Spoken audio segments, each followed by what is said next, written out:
I'm sitting on the U-Bahn in Berlin. It is 1995, and the wall had only fallen a few years ago. I look at the man sitting across from me. What is he, 70, 75? I can't help but speculate. Where was he in 1945? What was he doing in Germany at that time? He isn't paying any attention to me. We are, after all, on public transportation.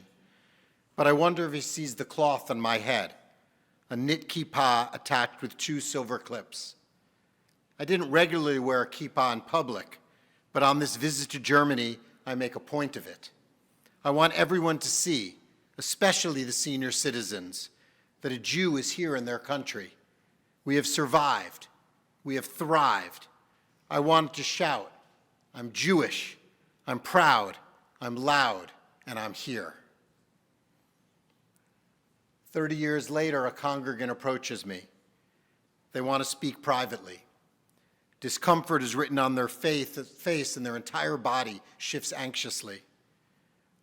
Rabbi, I know this is an unusual question, but given the potential for violence right now, is it okay if I tuck my Jewish star necklace into my shirt, or even stop wearing it? I'm proud to be Jewish, but I'm afraid. They are Jewish, they are proud, but they want to be quiet and maybe not have people know they are here. In 2025, statistics show that 40% of American Jews have avoided publicly wearing or displaying items that might identify them as a Jew out of fear of anti-Semitism. And they have a real concern. Anti-Semitism has risen 200% in the United States in recent years, and 626% in New York State. In New York City, 54% of all hate crimes are against Jews. Our college campuses have become a breeding ground for Jewish hate. It is a scary time. The stories are endless. For example, Samuel J. Abrams, a professor at Sarah Lawrence College, found swastikas on his office door. When he reported it, the administration told him to make no real issue of it. They were effectively dismissing this act of hate, even as he was being vilified by students and faculty who labeled him as part of a colonial genocidal Jewish people. Numerous Israeli and kosher restaurants have had their windows smashed in, including one on Kristallnacht, the anniversary of the Nazi attack on Jewish life. College campuses have become flashpoints of protest and anger. These incidents include harassment, vandalism, and physical assaults, creating extraordinarily hostile environments for Jewish students. 73% of Jewish students have encountered some form of anti-Semitism over the past 2 years, with many feeling compelled to conceal their Jewish identity to avoid hostility. Members of our temple have shared stories with me of words of hate and rejection, especially since the Hamas attack on Israel on October 7th. Jocelyn Kupperman told me about her friends and neighbors from when she lived in Sunnyside. They would like anti-Israel posts, downplaying the significance of the hostages and denying basic facts directly to her face, even as she has family in Israel right now. Tyler Bogard, who celebrated his bar mitzvah this past April, encountered swastikas and Hail Hitler written on Jewish students' notebooks, often without the school administration showing any genuine concern. Much of the language used is Free Palestine, or that someone is an anti-Zionist. These have become the standard trope that can mean different things. It is one thing to express strong and angry critiques against the actions of the Israeli government for the ongoing war or the abandonment of the hostages. Hundreds of thousands of Israelis do this in protests each week. But that's not what they mean. These words have often become code for the destruction of Israel. They're actively denying the right for a homeland for millions of Jews of safety and protection from decades of attacks from their neighbors. It seems many more people use Free Palestine and anti-Zionist without distinction, without nuance, and as a cover for anti-Semitic hate and violence. Opposition to the Israeli government's actions have become oppositions to Israel's existence.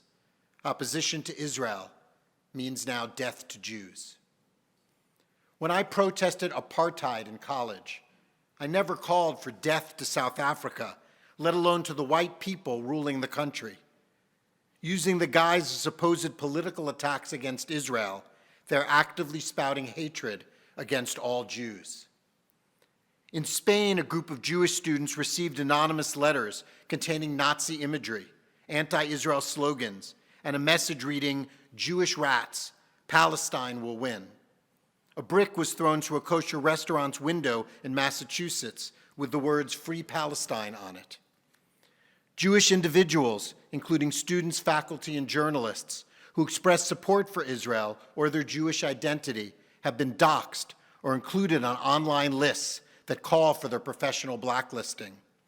They justify it because Jews are Zionists, and these threats have resulted in deadly consequences.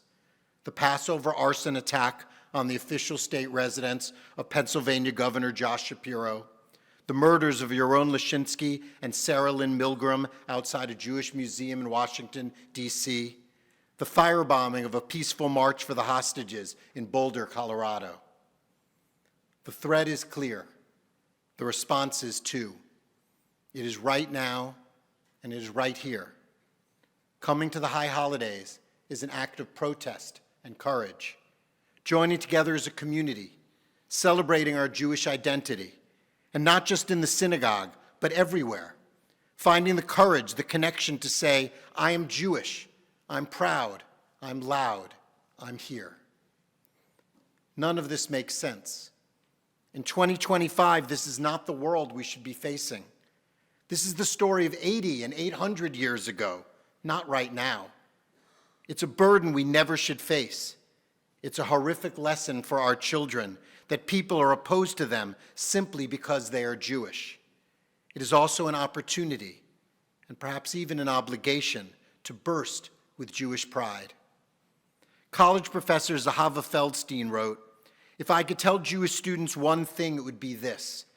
You don't need to shrink yourself to fit someone else's definition of solidarity. You don't have to choose between your people and your conscience. You can carry the whole story, even when it doesn't fit on a protest sign. You can hold the ache and still stand proud." How do we stand proud? We live our Jewish lives.